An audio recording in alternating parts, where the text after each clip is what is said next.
I want to speak on my experience of bliss and ecstasy experience during meditation as being a very unpleasant experience, right?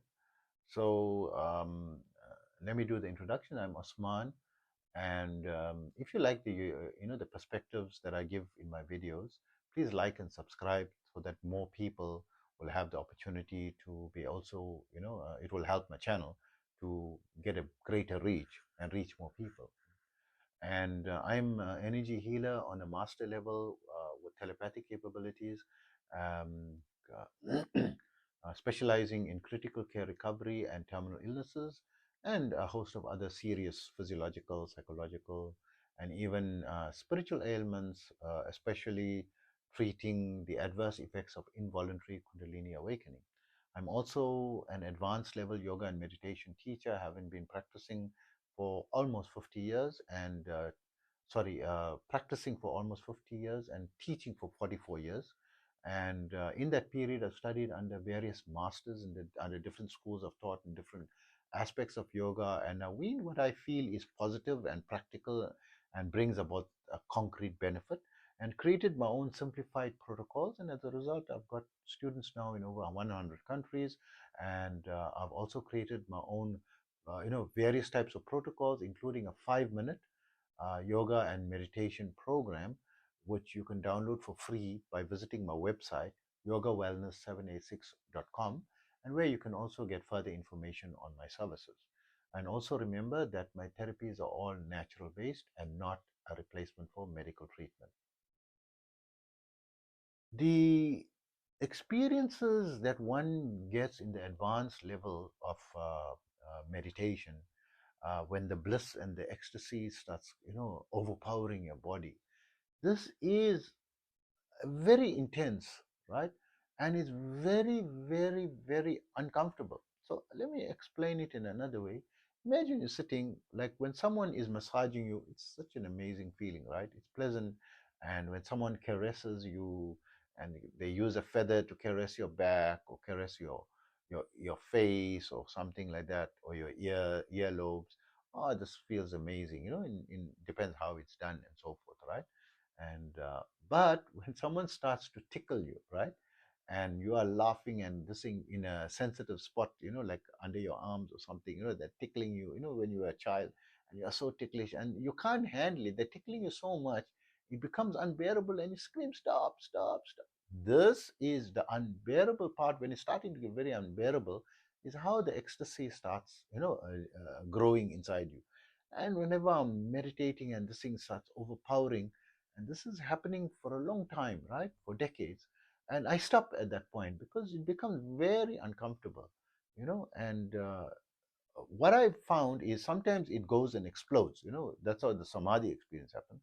Explosive, or when it explodes, it's so intense, and I just want to stop it, and I immediately in my mind I say stop, stop, and it stops, right? Fortunately, right? For me, it doesn't lose control.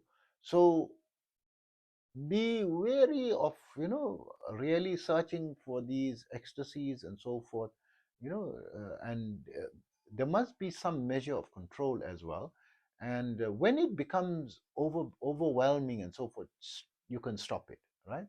So it does reach stages of overwhelm, and maybe my body is not able to withstand that level, and it needs to develop further and further to be able to withstand it. I try very hard, when it starts coming, on me. I say, no, let me just try to withhold, and maybe my body will get used to it. It doesn't get used to it. It becomes very uncomfortable and unpleasant. And I stop my meditations usually at that point, when I cannot bear it anymore. So this is something that people say, oh, come into meditation. It's so amazing, blissful, ecstasy. You're in ecstasy all the time. And, and it's such an amazing feeling. But it can get, a bit overwhelming quite often, right? And very frequently. And you can control it, and it's something that I found, not very, I'm not comfortable with. Not only comfortable, I'm very averse, to that, and I don't want to go further into that, that feeling and sensation, and I don't like it, when that happens. So when people talk about ecstasy and so forth, you know, we are not, like I'm not searching for ecstasy. I'm searching for, being productive, right? And doing the things. I got my goals. I want to attain my goals, and so I don't want to sit in, spaced out in ecstasy. That's not something that's, my cup of tea, so to speak, right?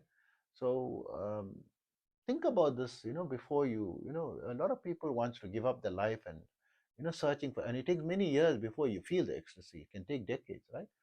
50 years and so forth. And some people are practicing for 50 years.